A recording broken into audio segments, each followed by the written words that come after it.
Hey, this is R. Duncan Williams, and welcome to another From a Rooftop Perch podcast. As teenagers read less and less and spend more time on screens, it's becoming more challenging for teachers to hold their students' attention. Let's hope that it never gets as bad as the future classroom of 2033, as depicted in the following short story. The sharp odor of seared and smoking flesh uncoiled itself and wound its way throughout the classroom. The nostrils of a male teenager in the back row suddenly awoke, briefly rebelling from the apathetic repose of the rest of his body. The elastic flesh of his nostrils quivered in detection of something foreign in the air. Turning to his classmate, the teenage boy asked, "Hey, do you smell something weird? It smells like..." Unfortunately, the student's thought was blocked by a mental stump. "Dude, what's that word I can't think of?" But try as he might, the stump remained stubbornly rooted to the floor of his memory. "It's like burned," he continued before pausing again. "You know, that stuff hot dogs are cooked over, the black things that are circle square shaped." His classmate, on the receiving end of this strained and confused articulation, was immediately lost as he tried to imagine what a circle square shape might look like. "Well," asked the student who had scented something different in the air, "do you smell it too?" "Yeah, I guess so," replied the other. "So, you think a circle or something is burning?" "No, you idiot. I didn't mean exactly what I meant." The words literally and simile would have been a much better fit for the student's sentence, but such words had been left out on the rubbish heap as ashes years ago. "Could be the guy in the front doing something again," offered his classmate.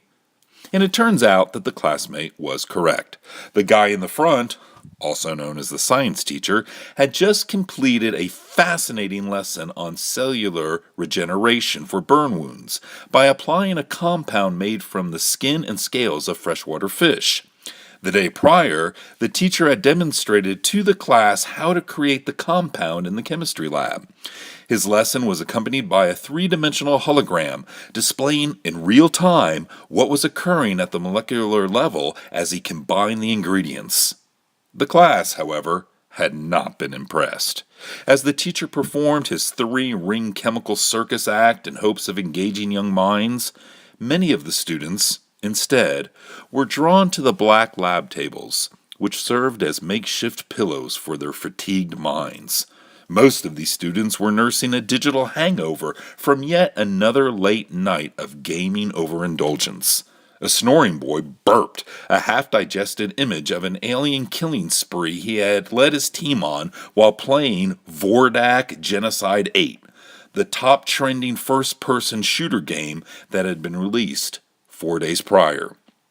For the present day's lesson, the teacher had purposely burned his right hand by sticking it into a large container filled with a flaming mixture of gasoline and marshmallows. The unusual fire source and the dramatic plunge of his hand into the burning molten concoction were, he was certain, more than enough to elicit the attention of his students. It was not. Nor was the blood-curdling scream of anguished pain as he let fly as he lifted his flaming hand from the container. With tears streaming down his cheeks, the teacher quickly extinguished the fire and submerged his hand into a tray filled with the fish skin and scale compound. After a few minutes, with a magician's flair, he pulled a completely restored and healthy hand from the tray. The reaction was pitiful.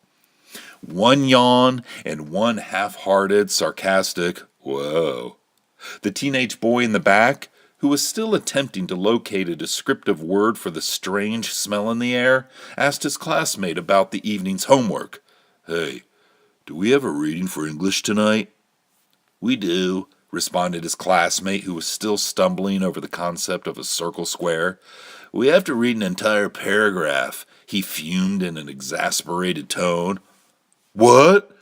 responded the teenage boy in disbelief. "You've got to be kidding. I can't read an entire paragraph by tomorrow."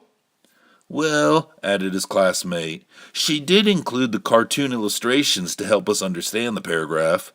So what? Those barely help. I still get so confused when we have to read stuff. You know, he said after a moment, I bet I can find a video summary of the paragraph online. Good idea, said his classmate. Let's search for one at lunch. Cool. Man, I sure hope the room smells better by tomorrow. Well, there you are. The students of the future? Let us hope not. But it's something worth thinking about. I hope you will join me next time on the rooftop. Until then, you can listen to other podcasts and learn about my books at rduncanwilliams.com.